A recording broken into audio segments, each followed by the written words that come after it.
Hey everybody, this is Matt. I'm making a new Heroclix video. In this video, I want to show off a team that I recently put together for a local event. And it's from the Uncanny X-Men set, and it's the Brotherhood of Mutants team. And, I normally don't play bad guys, but I've always been a big fan of the X-Men. And throughout the years, we've gotten some bad guys that have turned good, and they've got an X-Men keyword. And we've had like a Magneto, and we've had like a Juggernaut and stuff. So over time, I've gotten some of these bad guy pieces, and I've thought about it, collecting some of the Brotherhood of Mutants because they're such a iconic rival to the X-Men. A lot of which I really wish they would have mingled or combined with the X-Men more, like Scarlet Witch and Quicksilver. We just recently in Uncanny X-Men got a Quicksilver and Scarlet Witch with X-Men keyword. So when I saw these four pieces in Uncanny X-Men, Brotherhood of Mutants, and they add up exactly to 300 points, I said, why not? Let's throw them together. They're really easy and cheap to collect. And I said, why not we throw together this team and see how well it does? So I took this team to my local venue, one of them, and let's just go over the pieces and I'll tell you about how they did and stuff. So the first piece is Magneto, and I'm probably going to have to adjust the zoom. Okay. So this is Magneto. This is in his black costume. This is like Marvel Now, or something that's happened recently in Marvel. And this was after the Phoenix AVX type event, where kind of some of the X-Men broke off and they changed their looks and broke off from the X-Men. It was Cyclops, Magic, Magneto, and Emma Frost. They broke out from the regular X-Men and kind of made their own little rogue X-Men group. And this is Magneto further on from that, where his powers were kind of wonky, and he's boot, as you can tell. He's not flyer.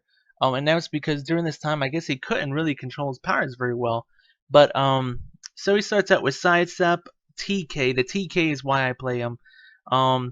He has a special defense. He can use energy shield and energy shield deflection and willpower. He also has a trait. I can still fly, but it takes a lot out of me. Once per game, Magneto can use running shot as a free action and has flight for that action.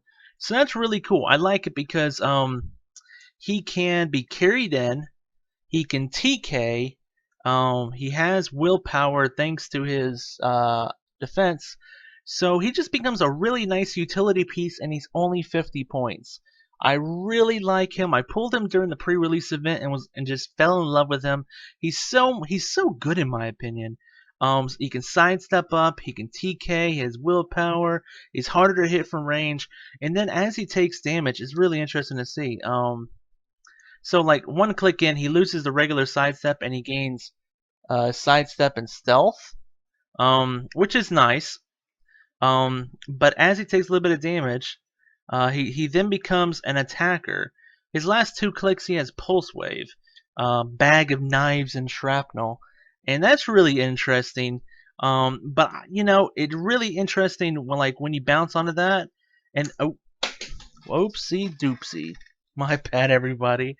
I don't normally draw figures, but when you bounce onto that, you can barely see it. When you bounce onto that pulse wave, then you do the once per game running shot with flight, and that's really nice. So he's a really nice 50-point utility piece.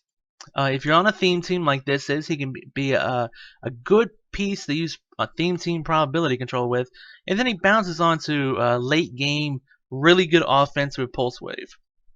I really like him.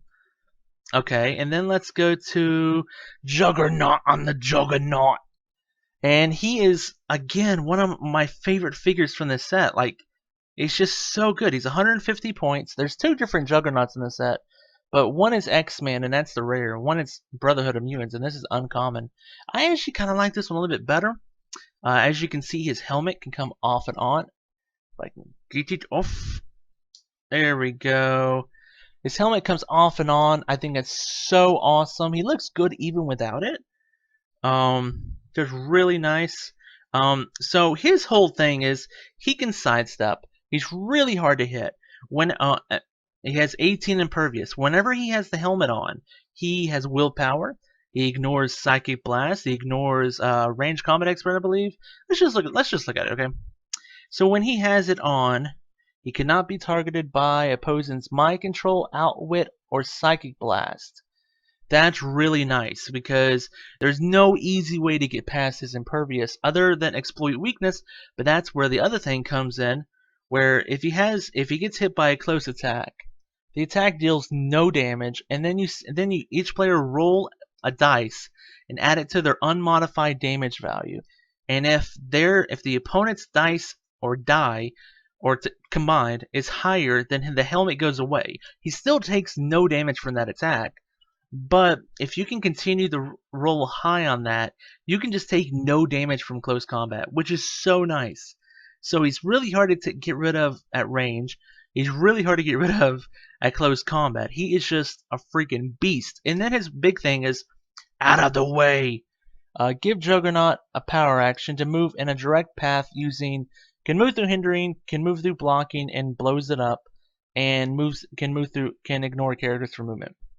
After action resolve, you can make a close attack targeting all characters he moved through. They're dealt 3 damage instead of normal damage and placed into a square that Juggernaut didn't move through adjacent to their current square. So like you want to use the sidestep and sidestep over into a specific area so you can run through them, you know. And I've been able to do some interesting run throughs. It's really good against teams that run a lot of support pieces.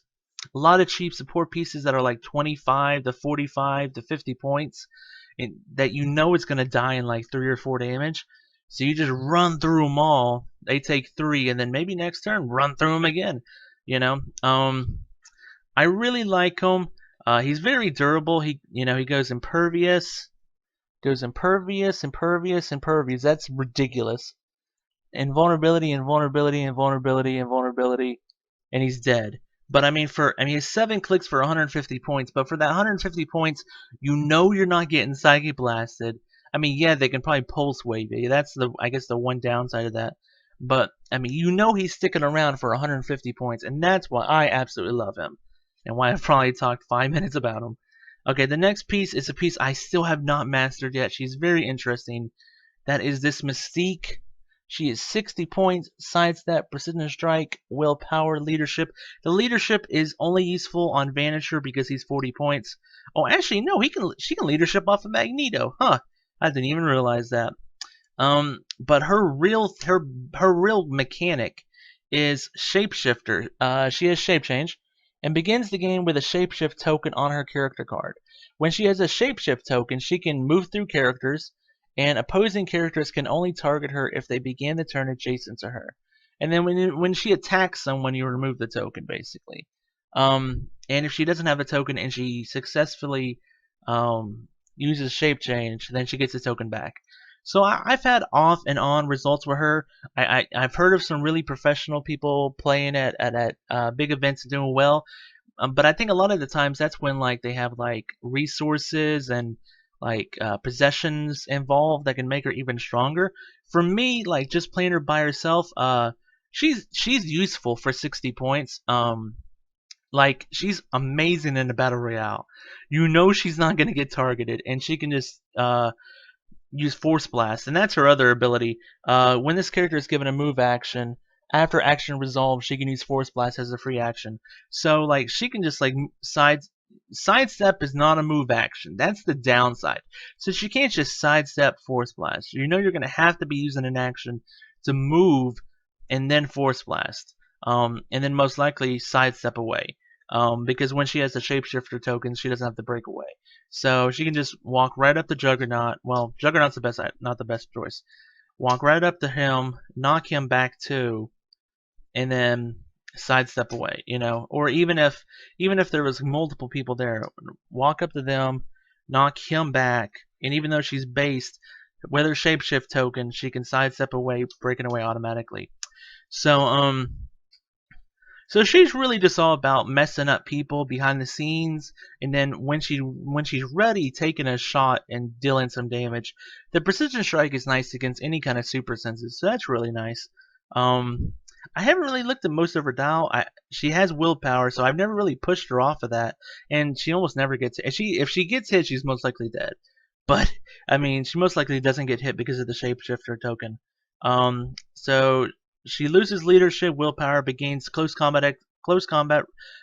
gains close combat expert and combat reflexes. So that's really interesting. She can pump out 4 damage. Holy crap. Same thing. Wow, okay. Loses sidestep, but now she has stealth.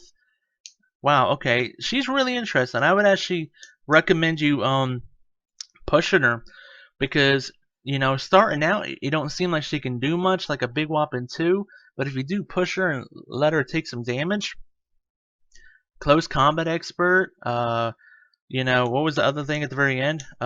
Stealth. Stealth would be really nice on her too, so that she can use her shapeshift token, and then on your opponent's turn, they still can't shoot her because she's in stealth.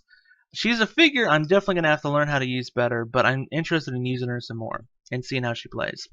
The last figure, and he's not as important, but he is the Taxi. He is Vanisher. You may know him from X-Force. He has some cool keywords. So his main thing is he has a special movement, 12 movement, into the Dark Force. Vanisher can use facing teleport, stealth, and the carry ability to carry up to 3 characters. So I mean, they don't have to share keyword. They don't have to meet any kind of rules. He can just carry 3 people that he can normally carry. So like no flyers. Thankfully, Magneto, even though he looks like a flyer, he has boot, and Juggernaut can be carried. So yeah, he can carry. Basically, Vanisher can carry all 3 up, and then if needed, Mystique can leadership a token off of him. He can do it again. For the most part, I never really ended up attacking with him. He's great for like theme team probability control, giving him tokens and stuff like that. And I mean, oh, he bounces on a probability control later on the dial. I mean, he's 5 clicks for 40 points. You can't go wrong with that, you know. He has some utility. A friend of mine was using Vanisher with 3 Baxter Stockman, the 30-point pieces from Turtles, and just carrying them around with a Krang for like the triple heal and triple boost his stats. Vanisher is really nice. I really like him, and these are just Magneto's an uncommon, Juggernaut's an uncommon, Vanisher's an uncommon, and Mystique is a rare. So it's a very cheap team to throw together. Very cheap team to throw together. If you like the Brotherhood, this is right up your alley. There is some Brotherhood pieces from past sets you can play with it. Sadly, I was kind of hoping Mr. Sinister would have Brotherhood, but he doesn't. But like Destiny from Days of Future Past is one I would definitely recommend playing with this team because it's just it's a great piece for probability control and stuff. But I hope you enjoyed watching this video. My team did well. It did okay in the Battle Royale. Mystique survived. Magneto got one-shotted. Vanisher got one-shotted against Krang. Juggernaut shrugged Krang's first attack, which was brilliant.